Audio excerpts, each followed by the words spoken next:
देश के जवानों को पेंशन का पैसा नहीं मिलता है, लेकिन अदानी समूह में निवेश करने के लिए सरकारी संस्थानों को पैसे की कमी नहीं होती है। 4 लाख जवान वन रैंक वन पेंशन के अरियर के इंतजार में दुनिया से ही चले गए, मगर समय पर अरियर का पैसा नहीं आया।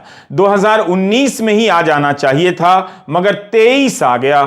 पूर्व सैनिकों की संस्था की तरफ से पैरवी करते हुए वकील हुजैफा अहमदी ने सुप्रीम कोर्ट में यह बात कही है। अगर ऐसा हुआ है तो क्या यह इतनी छोटी खबर है कि इसे अनदेखा कर दिया जाए? देश के लिए जान देने वाले जवानों को वन रैंक वन पेंशन का पैसा समय पर क्यों नहीं दिया गया? इसकी गिनती समय से पहले या समय पर क्यों नहीं की गई? अदानी और भारतीय जीवन बीमा निगम की खबरों पर आने से पहले इस पर नजर डाल लेते हैं। जब जवानों के साथ ऐसा हो सकता है तो बाकी देश की जवानी का क्या हाल होगा, आप समझ सकते हैं। उत्कर्ष आनंद की यह रिपोर्ट हिंदुस्तान टाइम्स में छपी है। सोमवार को सुप्रीम कोर्ट ने सरकार से कहा कि 15 मार्च तक सभी रिटायर्ड जवानों और अफसरों को वन रैंक वन पेंशन के अरियर का भुगतान कर दिया जाना चाहिए। हर 5 साल पर वन रैंक वन पेंशन की समीक्षा होती है। जनवरी 2019 से लेकर अब तक का पैसा सैनिकों को नहीं मिला है।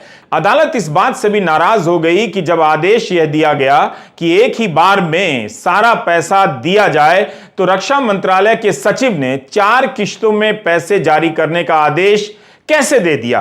कोर्ट ने सचिव से अब जवाब मांगा है। अब जाकर रक्षा मंत्रालय ने आदेश जारी कर दिया है कि 15 मार्च तक 2019 के बाद का अरियर एक साथ ही दिया जाएगा।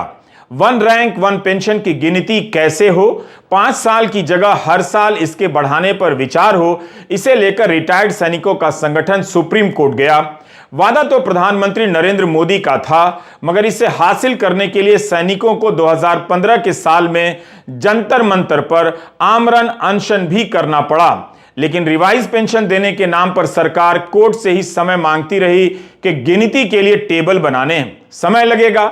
सैनिक संगठन उससे भी संतुष्ट और सहमत नहीं है। दोस्तों, यहाँ पर आप देख सकते हैं रवीश कुमार जी ने, मशहूर पत्रकार रवीश कुमार ने हमारे पेंशन धारकों के लिए आवाज़ उठाई। हम उनके बहुत बहुत शुक्रगुजार हैं। और आप यहाँ पर देख सकते हैं जंतर मंतर का नज़ारा। आप भूतपूर्व सैनिकों की भीड़ यहाँ पर देख सकते हैं। कितना भूतपूर्व सैनिक हमारा एक साथ एकजुट हुआ है। अब मोदी सरकार के पसीने छूट चुके हैं। दोस्तों, इसके बारे में आपकी क्या राय, हमें कमेंट बॉक्स में ज़रूर बताइएगा।